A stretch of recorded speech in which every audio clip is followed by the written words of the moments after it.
Let's look at a few quick examples to illustrate the shift from pipelines to platforms.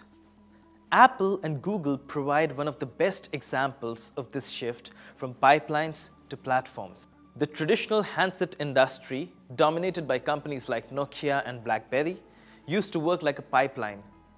These companies would source applications, embed them into handsets, and distribute a portfolio of these handsets in the market. Application developers were dependent on a few handset manufacturers to take their application to the market, and as a result, they had very little bargaining power.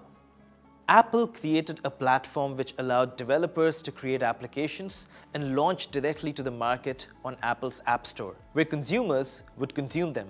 Consumers could now customize their phone by downloading applications directly from the App Store. This enabled Apple to launch just one phone and compete with Nokia's entire product portfolio. Apple also improved the economics for developers by allowing them to take a 70% share in the app sales. This set a virtuous cycle in motion. The more applications available on the phone, the more valuable it was for consumers, which in turn attracted even more developers to the platform.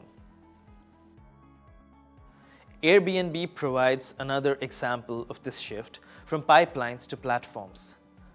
A hotel chain works like a pipeline and expands by setting up more hotels and creating more rooms.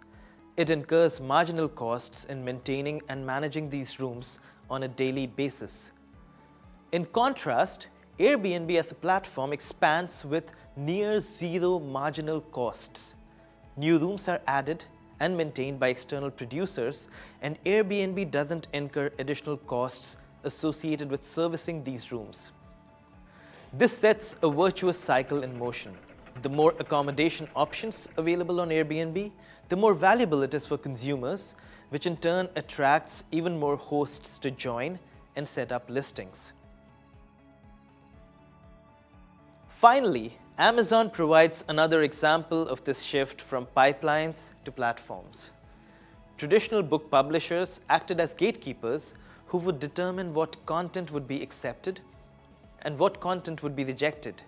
Amazon allows authors to directly connect with consumers but prevents books from being hosted unless they fulfill certain criteria.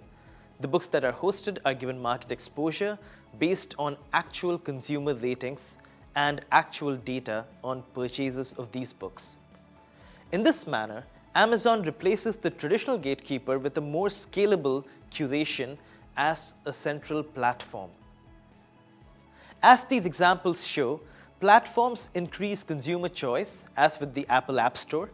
They may reduce operational costs while scaling, as with Airbnb. And finally, they may make markets more efficient, as with the example of Amazon's publishing business.